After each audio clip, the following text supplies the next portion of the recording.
Historically, doctors didn't really think much about food. And we thought about antibiotics for knocking out bacteria. We wanted antiviral drugs to knock out viruses. And nutrition is looked down upon in medical education. It's not even the poor sister, it's the poor second cousin.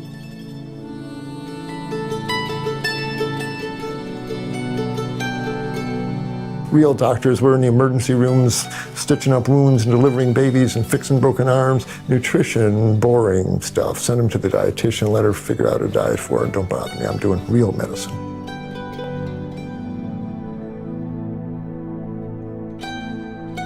A very unfortunate oversight, to say the least.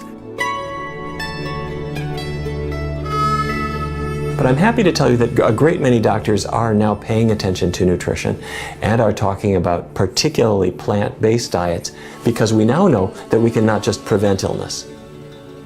In many cases, we can reverse it.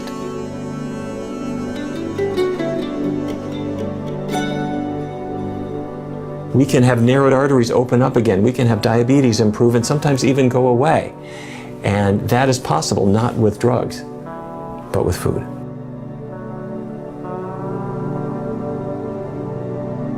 It's the food, it's the food, it's the food. We need to evolve to a plant-based diet, whole food, plant-based diet, whole food, unprocessed, plant-based diet, and watch the miracles happen.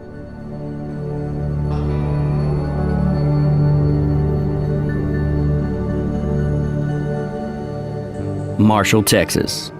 Cattle country. Population 23,933. Plus one mayor and his wife, who decided to tackle the greatest threat to life its residents had ever faced: their diet. By the time I was 18 years old, I was one of the top-ranked high school swimmers in the country. Even as a college athlete, I battled high cholesterol. When that chapter was over, that was really kind of it for me in terms of being an athlete.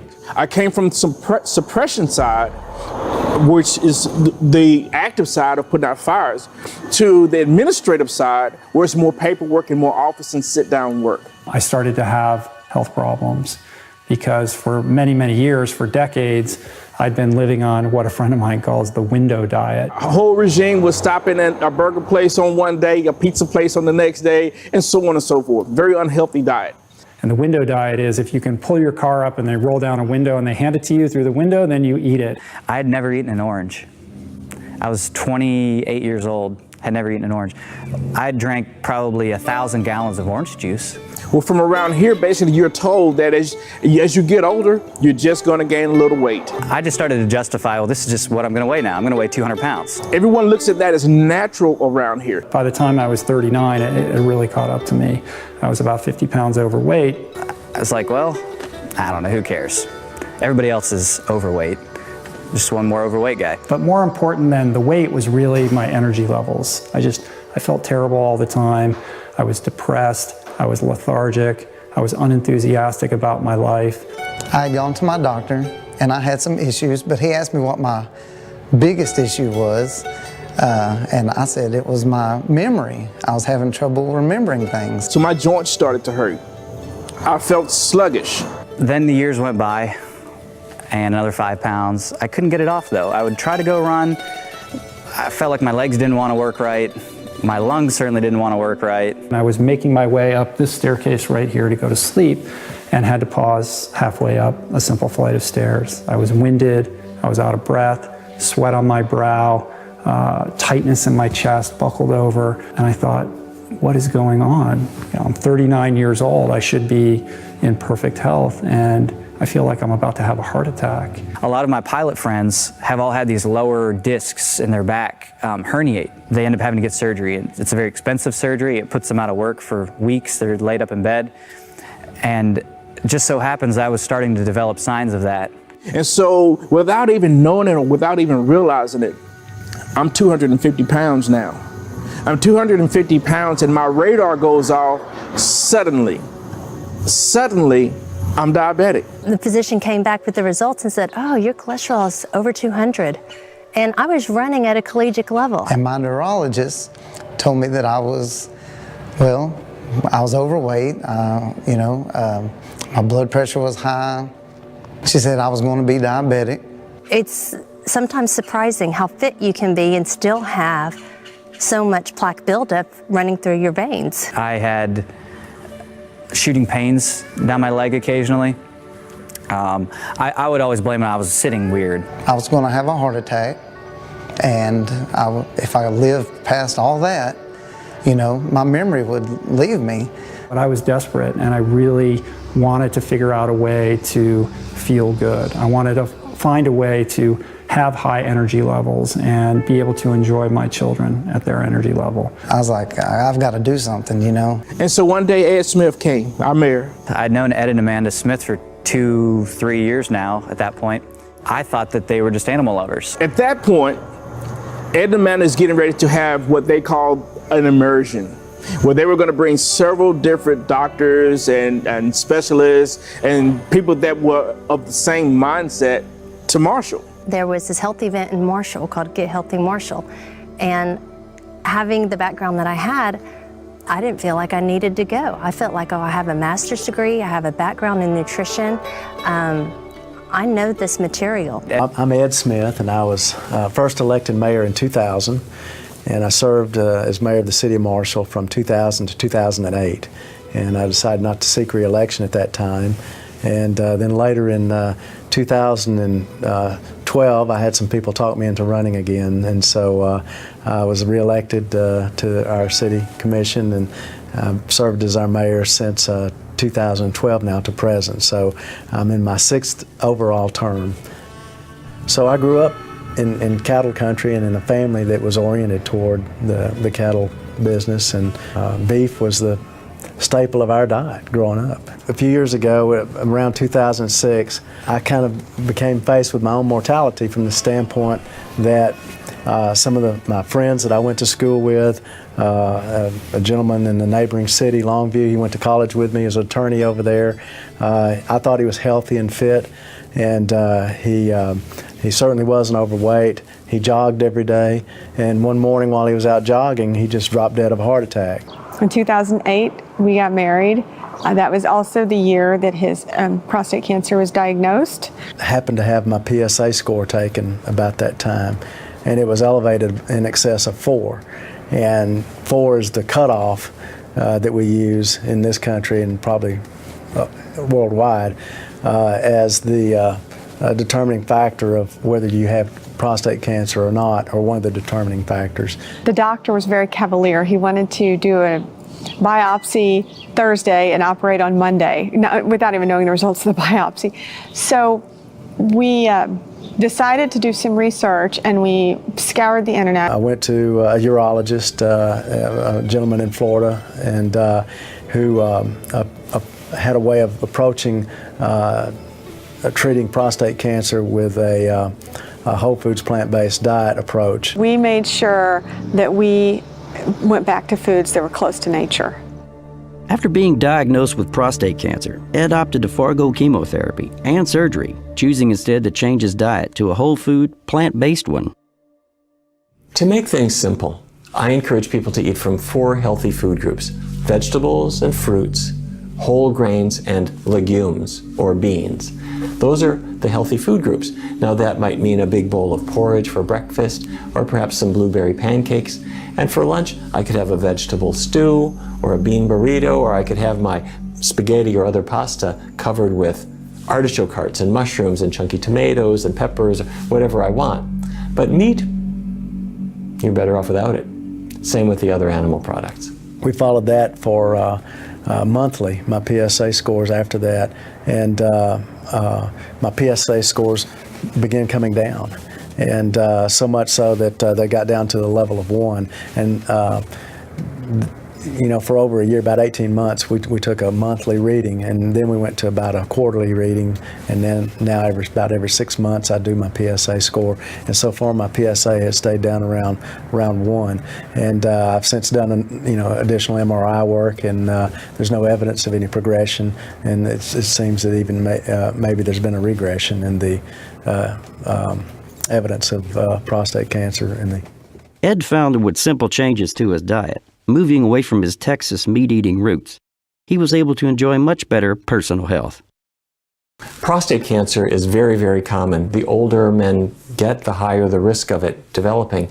And researchers have tried to find out why. And one of the biggest culprits seems to be milk and other dairy products.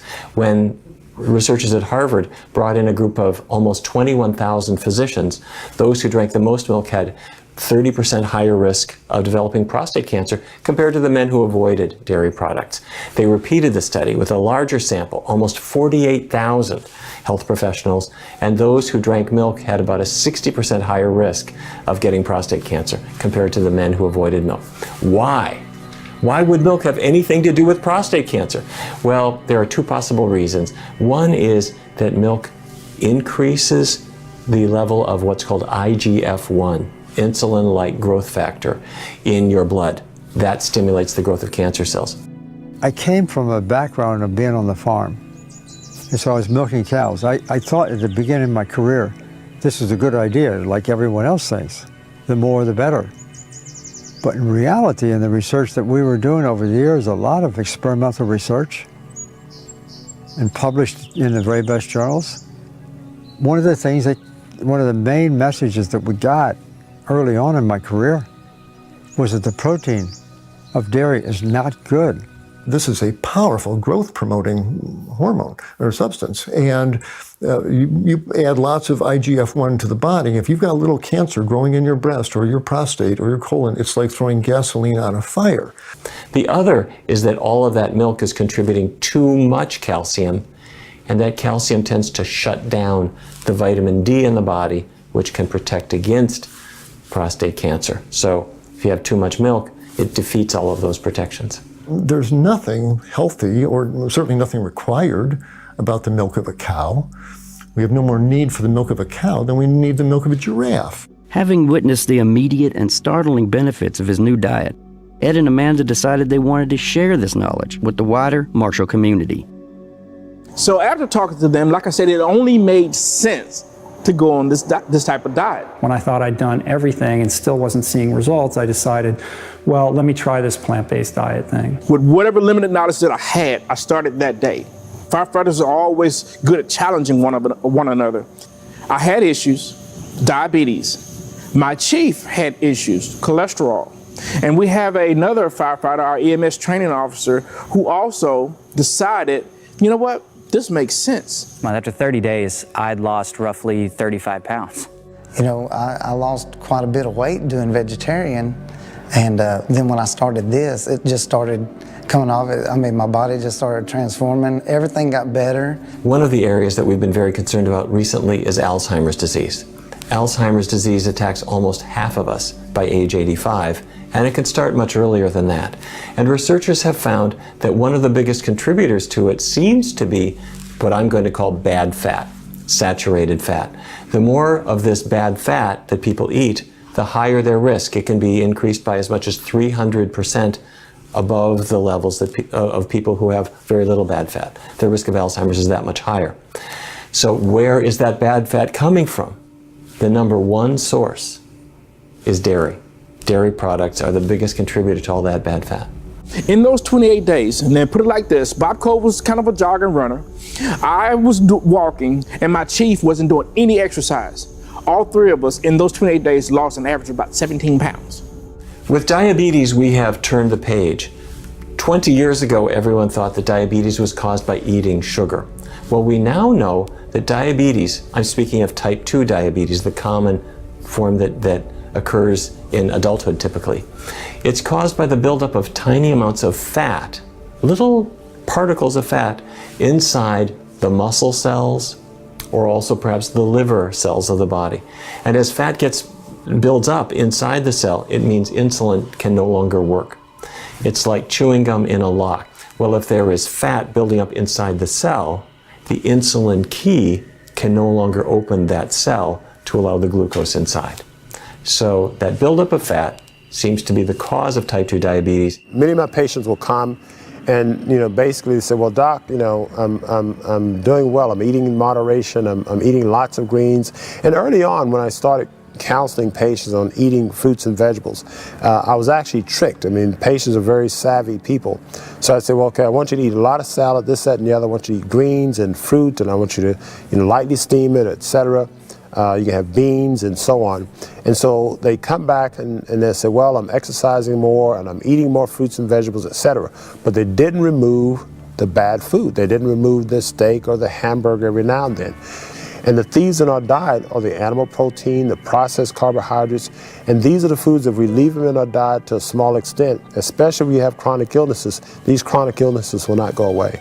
And now I've been eating this way for over 2.5 years, and I'm doing great. And I actually did the cholesterol test, and my cholesterol numbers were 114. Well, 6 months after I'd made the change, my back healed itself. I haven't had, I don't know if it was the culmination of the weight loss, the overall just my joints and all of my internal systems just operating at a much higher level.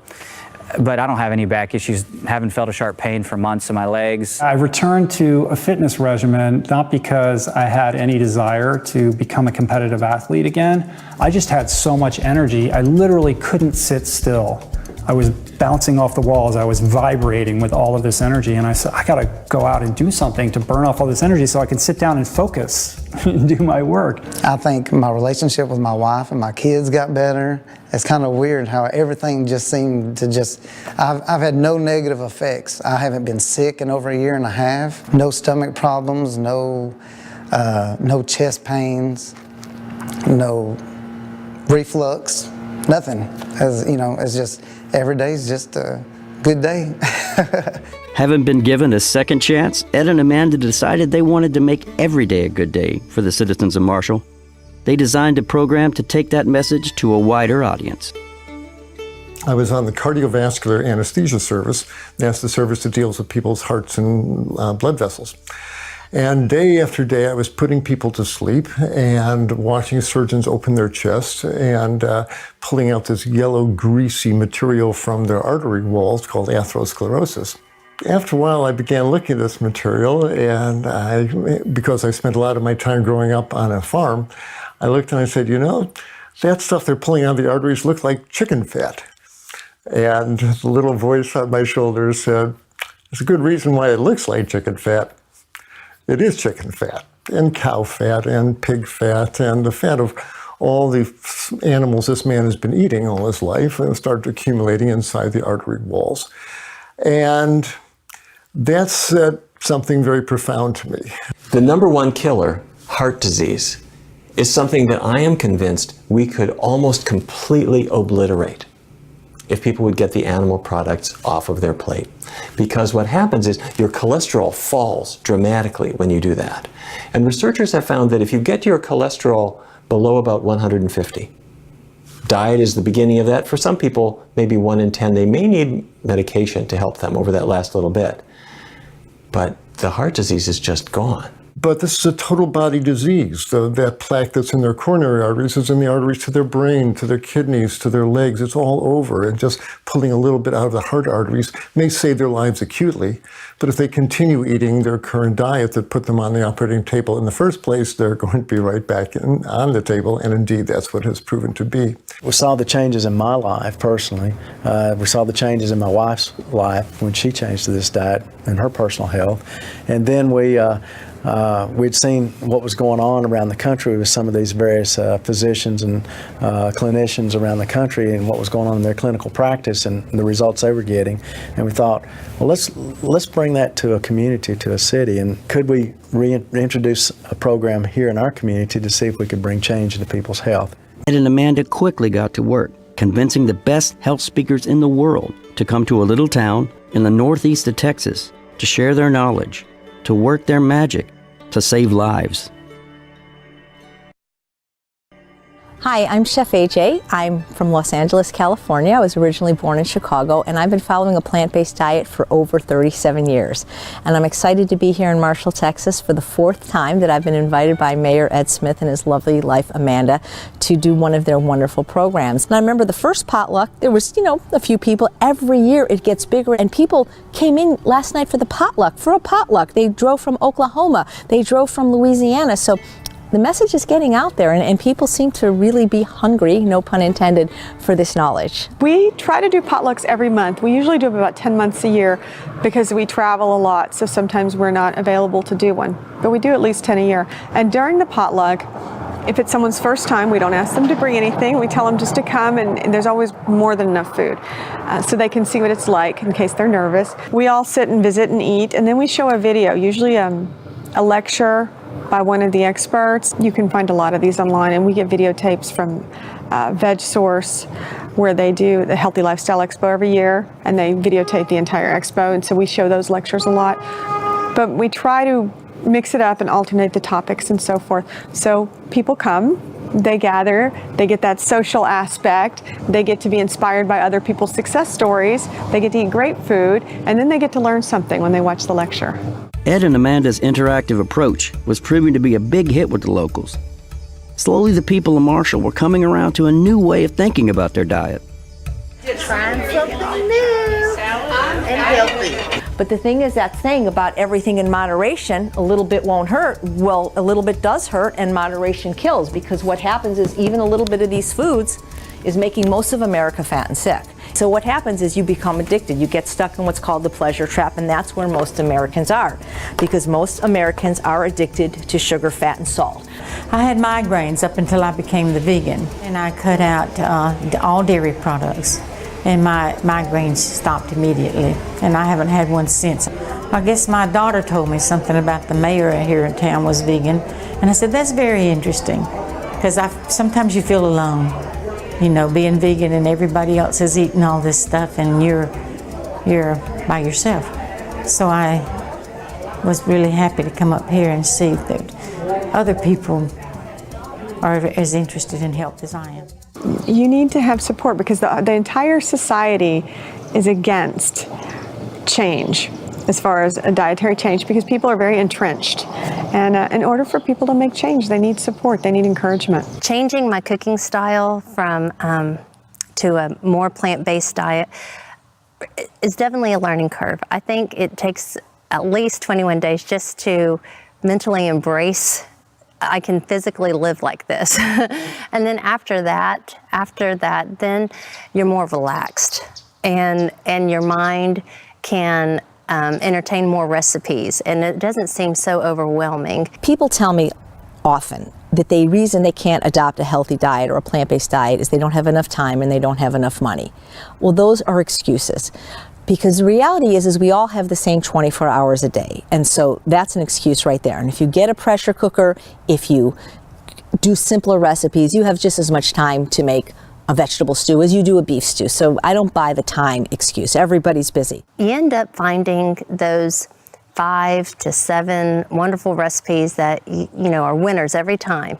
And you just rotate those or serve them with a twist. And then every now and then you end up with too many sweet potatoes, and you have to find so many special recipes to cook sweet potatoes a different way. And it's been fun. It's been a joy. As far as money is concerned, when you eat a whole food plant-based diet and you buy things in bulk, like lentils or split peas or beans, at least where I live in Los Angeles, I can get them for 49 cents a pound.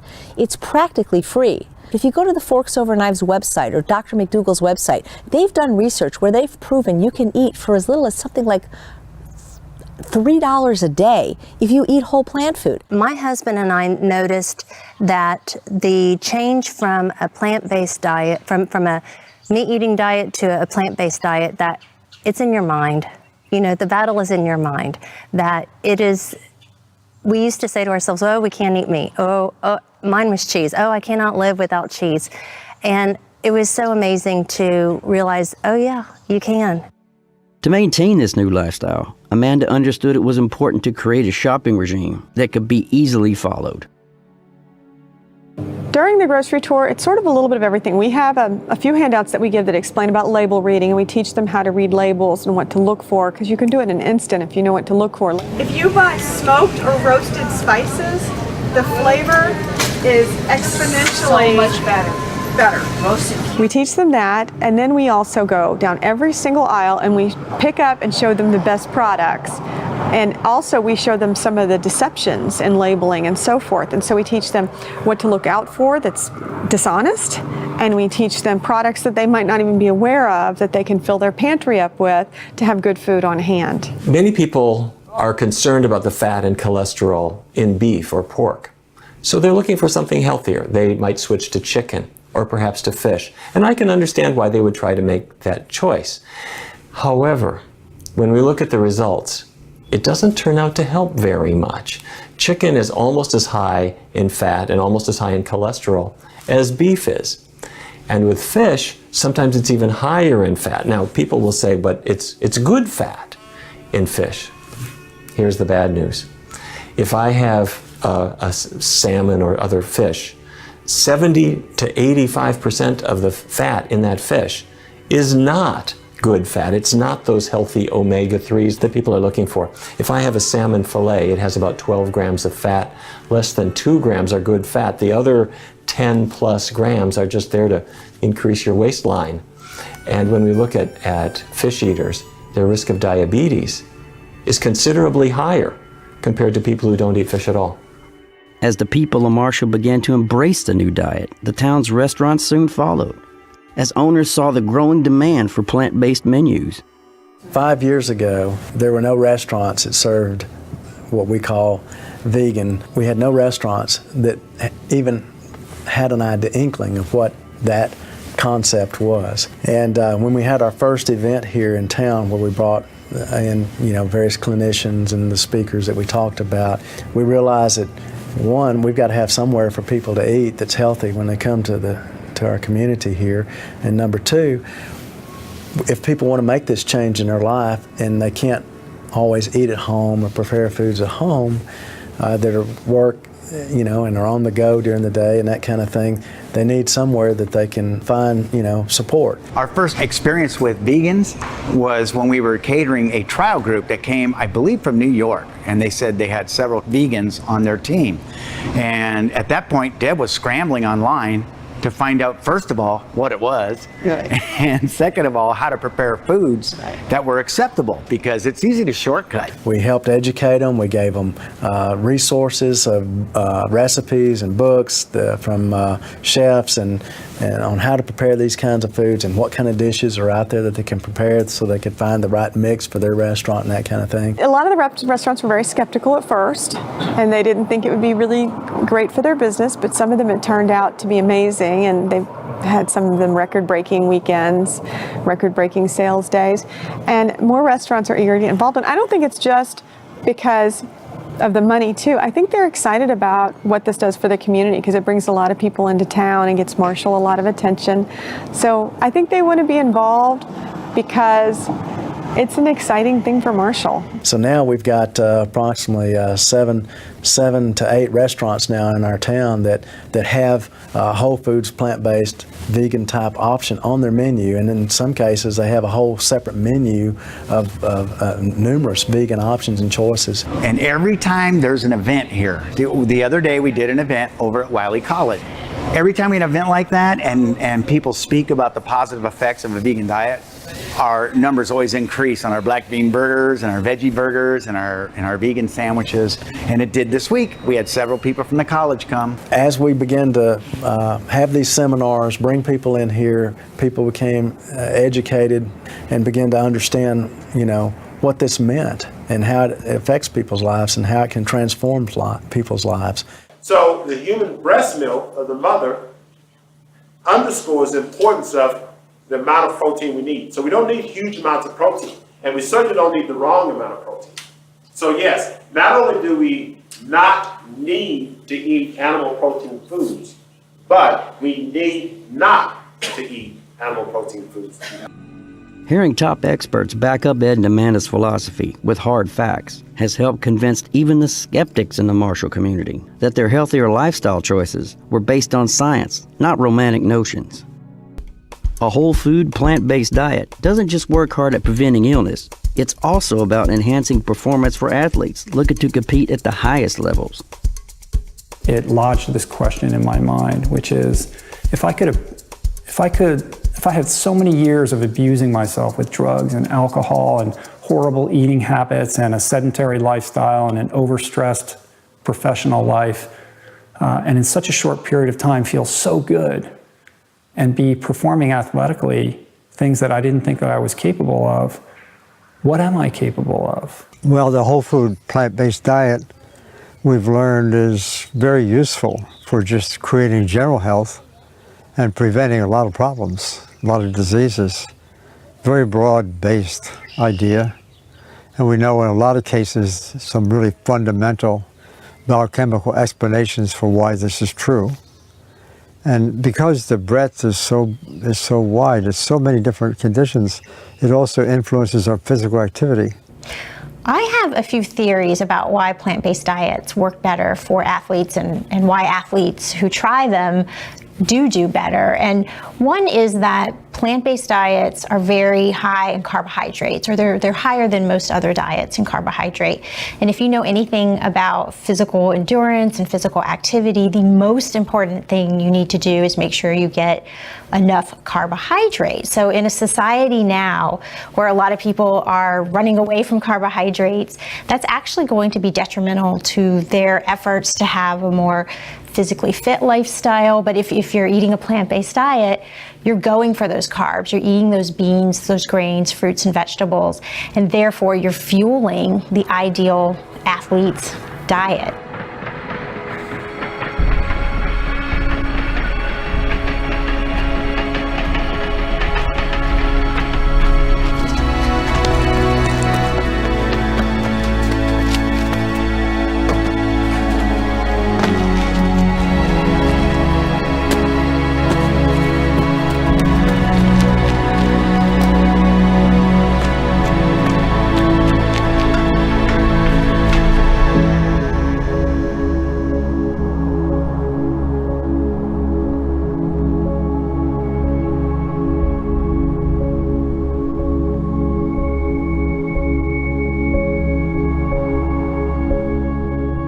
I'm Tim Sheaf. I was born in Connecticut, America. I grew up in England. I live in London. I was born in '88 and I'm a professional free runner. Free running to me is like when you're a child and they build you playgrounds and you go into a playground and you're on the swings and then you get bored of just swinging on them and you start to climb. And as children we call that play, and as an adult you outgrow the playground and you start to, walking around streets, and instead of just walking down the pathways that is meant for you to walk down, you start going a different way and having a different swing on the whole thing. So free running for me is just play in an adult form. It's like a archaic revival of human body, but with this new modern environment that we were in. I've never been anywhere near as good an athlete as when I became vegan and started to understand nutrition. I've not been to the doctors in like 5 years, because I learned my body, I really understand it. So what happened was, of course, this question is festering in my mind, like, what am I capable of? Well, in order to answer that question, I needed a challenge. I needed something extraordinary, something that scared me to death in order to really test this question of what am I capable of? And I discovered this race that I'd never heard of. It's called Ultraman. This is a very heart-healthy diet, and you're not going to get away with being an athlete if you do not have a healthy heart, not for very long anyway. So this diet helps with blood viscosity, meaning your blood's not going to be thick and too viscous to where you can't perform well. Your blood pressure's going to be lower and more ideal for athletic performance. Most people have heard of an Ironman, which is a very long triathlon. Over the course of one day, an Ironman triathlon is a 2.4 mile swim, a 112 mile bike, followed by a marathon, all in one day. It's long, it's crazy. And I was thinking about doing that, and then I discovered this race called Ultraman, which is twice that distance. It's a 3-day double Ironman distance triathlon, 320 miles, where over a 3-day period you circumnavigate the entire Big Island of Hawaii. I think vegans or people who follow plant-based diets are just typically more health conscious. They're very aware of the foods they're eating and the types of foods they're eating, so they're going to go for the most nutritious foods, which will ultimately help fuel performance, but also help with recovery because you're consuming more antioxidants, more phytochemicals, more nutrients that benefit recovery and benefit your health in general. My knees stopped hurting in the winters after I changed my diet. That's a sign for me. My energy went up, I got more energy, my recovery rate improved so much. I can train every day sometimes and not feel achy the next day at all. At the same time, my perspective on nutrition started to evolve because I felt so good eating a plant-based diet. I couldn't deny that. But in the back of my mind, I was still thinking, well, where am I getting my protein? Like, am I crazy? Because every time I would share, like, oh, I'm eating a plant-based diet and I'm training for this crazy race, people would look at me like I was an insane person. Well, where are you getting your protein? You're going to harm yourself. I didn't concern myself with nutrition that much before, so when I made the change, I actually learned a lot more about nutrition than I ever had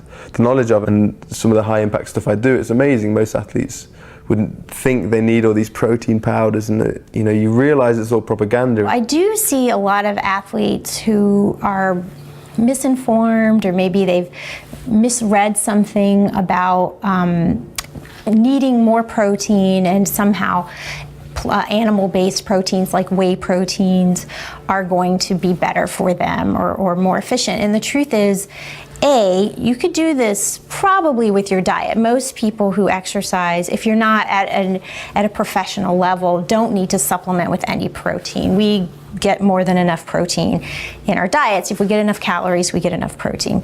So supplementing with anything is not necessary. And what has happened over the years is that athletes have become very accustomed, to use animal protein-based supplements, obviously, because they think it makes muscle. And from the science point of view, it does. And we know that. Take these protein supplements, they build more muscle. But, and so you could see the muscle is very visible. And this is probably pretty good for some of the people in sports like football, because they have more weight, more muscle, maybe push around.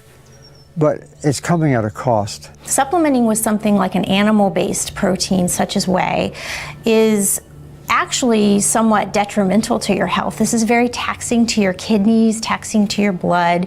It's not going to lead to an overall better diet and better health. You might be able to get away with it for a while, and especially if your goal is just to get bigger and not necessarily healthier or faster, then you may see results there. But again, it's at a cost to your internal organs, and I wouldn't recommend it. They're also killing their bodies. And so if they keep on doing that, they get cancer, heart disease, stroke, and so forth, when they finish the sport.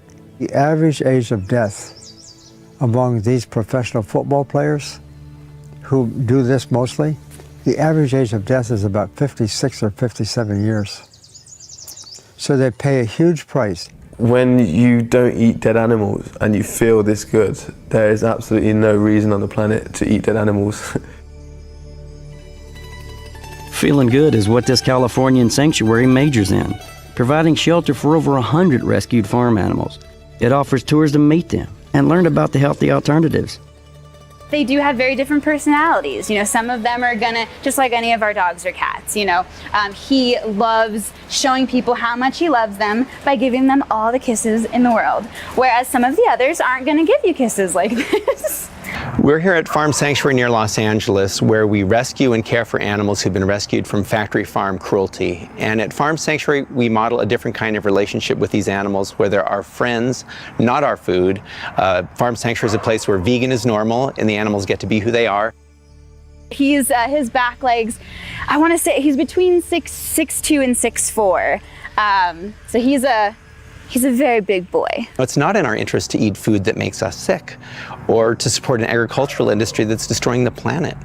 But sadly, many people unwittingly support that industry by continuing with the habits that they've grown up with of eating meat and dairy and eggs. I play music for them sometimes, and he was very curious as to what a guitar was. Oh, thank you.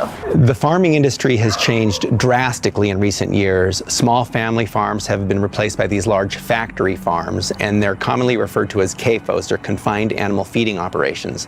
And that is now the norm, where you have animals raised by the thousands in warehouses where they never go outside, they're never able to feel the sun on their back, they're never able to walk in the grass. They live in cages their whole lives. The vast majority of antibiotics that are used in the U.S. are actually used in the farming industry. So this is resulting in the development of antibiotic-resistant bacteria, which not only threatens the well-being of animals, but it also threatens human health. We also have emerging pathogens, things like mad cow disease, that result when you feed dead animals to living animals, and that is still happening.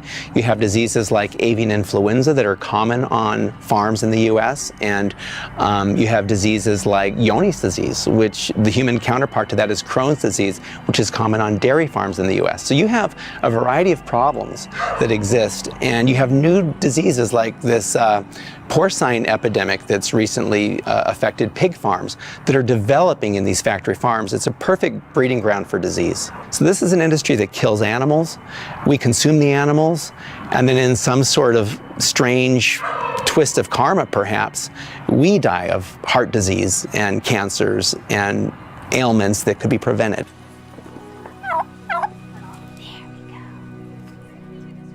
Each of us every day makes choices that have profound impacts on our own health. We literally are what we eat. And if we eat animals who've been abused and who are stressed and who are diseased, that has an impact. I think all the ethical reasons for being a vegan or vegetarian are solid, but some people really don't care about that and they just want to get healthy, and we don't want them to feel like they're going to be judged or excluded. So anyone can come to something that's about health, but not everyone can embrace something that's about an ideology they might not share. The question concerning why this information is not better known is a really good question. But what's really interesting is that even in most of the ancient Greeks, they knew, some of them knew, they didn't have to eat animals. So they became vegetarians. Pythagoras, for example, was famous, and people who ate that way were called Pythagoreans. Socrates and Plato and some others, they knew that, you could be really fit and healthy if you did not eat meat. The big food companies, the giant food conglomerates, buttressed by very powerful special interest groups, well-funded and very politically connected, have done a fantastic job of convincing the American public that we need certain foods just to breathe in and out, let alone perform as an athlete. The forces that want to deny this are very, very powerful. Because I'm questioning, why do we rely on drugs, to get our health? Why do we eat the food that we ought not to be eating to make us sick, especially our children? Why do we make these really dumb decisions? But there's big industries. Don't want me saying that kind of thing, that's silly. Historically, the Department of Agriculture in the United States has played a big role in trying to promote agricultural product. That's part of their job. So they tell Americans to eat meat, eat cheese, eat sugar, eat all kinds of things that are made in America. When you think about it, in America, the nutritional guidelines that all students learn and have to follow, federal employees, the prisoners in the jail, it's made up by the Agriculture Department. Why is the Agriculture Department making nutritional guidelines at all? They're there to sell meat and dairy products. They're the Ag Department. The nutritional guidelines should be made up by the doctors, by the Health and Human Services Department, NIH, not from the Agriculture Department. Here in Marshall, it's something that we're trying to focus on now, a way to approach our school system and try to find a way to work with them to improve the school lunch program here. It's a little difficult from the standpoint that a lot of that originates, it's what they do through the state level in Austin. The Texas Department of Agriculture here in Texas oversees the school lunch program. If you go to any public school, you'll see posters that advertise milk, got milk, with pictures of strapping young men doing bench presses. And even if you're not focusing on these images, they're pervasive, they're everywhere, and they work on your subconscious. We're fighting a little bit of a Madison Avenue war, and the other side has more bucks than the broccoli growers and the kale growers. We have lifetimes of seeing these images, of being told milk does a body good, or if you want, strong bones, you've got to drink milk, or if you want to build muscle, then you need animal protein. And it's simply not true. The meat and dairy industries have been relentless in loading up the medical literature with suggestive studies that, oh, this fat isn't quite so bad, and it's not quite sure if animal protein causes this. And so stay with those basic food groups, get that meat on every plate here. Now, unfortunately, the farmers are happy because they're getting big subsidies, and the drug industry is happy too. But everybody else is paying a terrible price for this, so I'm convinced it will change. The kind of current vogue that we got it all wrong and saturated fat is healthy, it's fine, don't worry, it's good for the heart, the cardiologists have been misled. That is the biggest bunch of bunk that has come along in the last 5 years, and there's no question it's driven by big meat, big dairy, big farm. There's huge billions of dollars at stake here. In recent years, we've seen a bit of a fad called the paleo diet. And the idea is, let's look back in time at the Paleolithic period and see what people used to eat.